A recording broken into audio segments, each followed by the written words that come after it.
Hello lovely people, welcome back to my channel.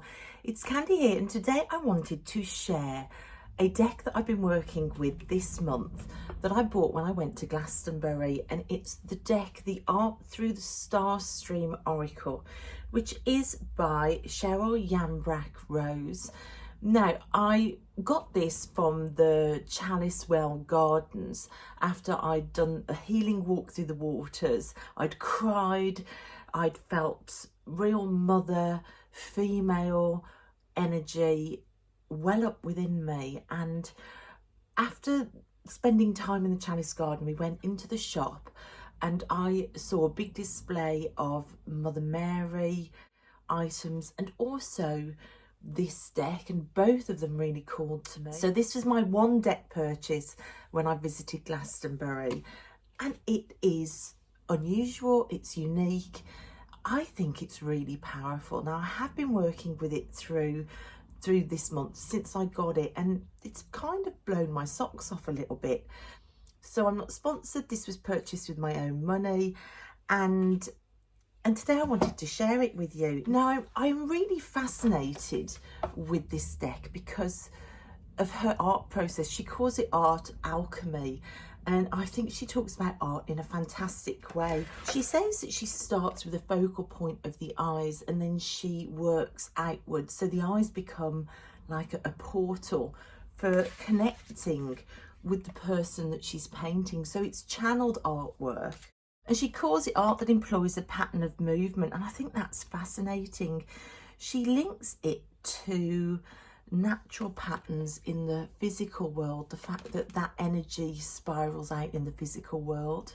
So because of that, these are called spiritual paintings or spiritual portraits. There are 52 of them in this deck. 52 spiritual portraits birthed to tap into our cosmic connection, we're told in the book.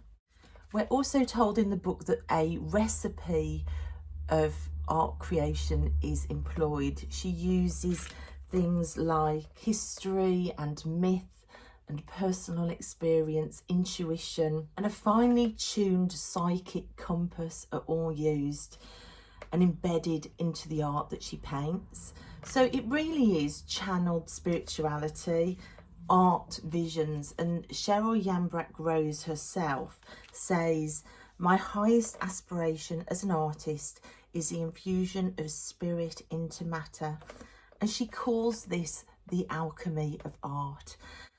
And she talks about her materials as well in an absolutely fascinating way. She equates the materials she uses as actually allowing that alchemy to take place. She talks about painting on linen, that the linen fibres are hollow and they create cavities to hold energy, which I just thought was a fascinating way to talk about art materials. She talks about the earth minerals inside oil paints and that the art materials are really part of her spiritual process as well. Completely fascinating. So she's a really interesting lady.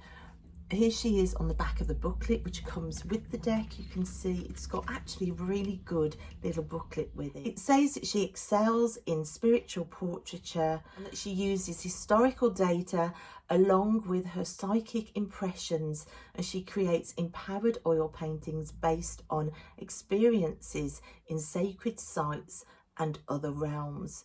Sacred sites, so Genius Loki is a big part of this deck.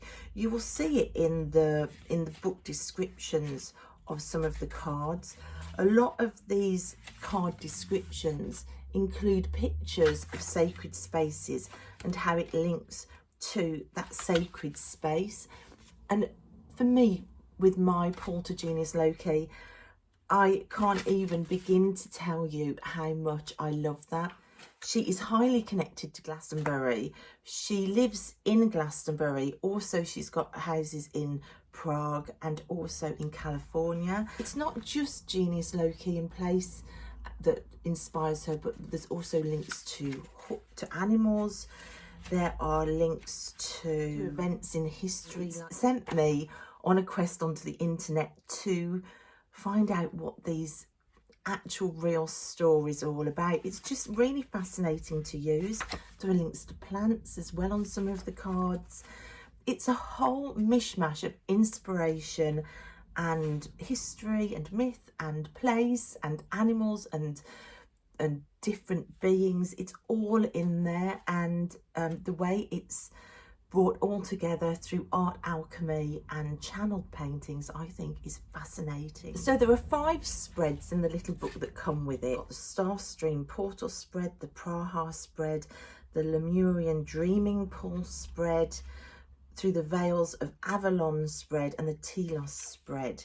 When you look at some of the words that are used to describe working with these spreads, it kind of sums up the deck. There are words like portals, thresholds, gateways, dreaming pools, soul paths, journeying, inner earth journeying.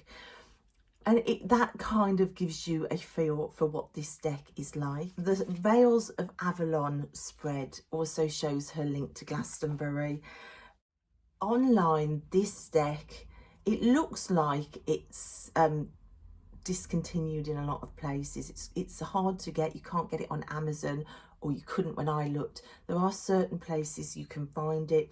There are certain places where the price is sky high, which kind of implies it might be going out of print, but it was available in Glastonbury because a lot of her art and her decks and her work is in the local shops because that's where she's from. So I didn't realise that when I bought it. Also in here, she talks about opening up the experience fully by using the sister deck to this one, Through the Eyes of the Soul Oracle. So when I read that, I ordered this deck because I've been so blown away by this. I wanted to combine the decks, but beware. When I ordered it and looked online, I didn't realise that actually the cards are different sizes. The Through the Eyes of the Soul Oracle that's available now is a new edition. It's bigger, it's borderless, it's different card stock. I googled everywhere and searched to try and track down the older edition that would pair with this. I did see pictures of the box. It does look like it's probably the same size as the Art Through the Starstream Oracle in the first edition. So this edition doesn't pair because it's different cardstock and it's a different size. So beware of that. If Cheryl's watching and you know anywhere where I can get my hands on the first edition of this to pair them, I'd love to know. Let me know. That's an overview. That's a quick look at the book. When you get to the card pages, the card explanation pages, each card is pictured in black and white. If there's a link to a place or a news story or myth, it's in there as well. You get an expanded meaning beyond the words on the card. You also get an explanation of where the inspirations are melded into the artwork. Now, how have I been working with this deck? I started off by pulling a number of cards on an issue that is really pertinent to me at the moment, and I used a spread from the book. I used the Praha spread, which is a 4-card spread forming a gateway, and I have to tell you that the reading that I got kind of blew my mind. It was very clear, it kicked ass, it gave really clear direction forward, and I was immediately sitting as slightly more upright, paying a little bit more attention, thinking, oh, okay. That did then make me realise that this oracle can actually be used in multi-card spreads. I think sometimes oracles don't lend themselves to that. And if you think about combining some of these images, you might think that this deck wouldn't necessarily on first glance lend themselves to that, but with the guidebook and the words of the guidebook, I have found that it really does. I have really loved using multi-card readings for this. I've also been pulling daily draws, but again the oracle has pulled me to leave daily draws together over a week to then read them as a story, and I don't normally feel pulled to do that. So that's quite interesting, and I've been using it paired with the Mother Mary Oracle, again linking to the energy that I felt in the Chalicewell Gardens, and both oracles have worked fantastically together. So with no more of an ado, I am going to turn the camera around and show you a close-up of the images and the deck itself.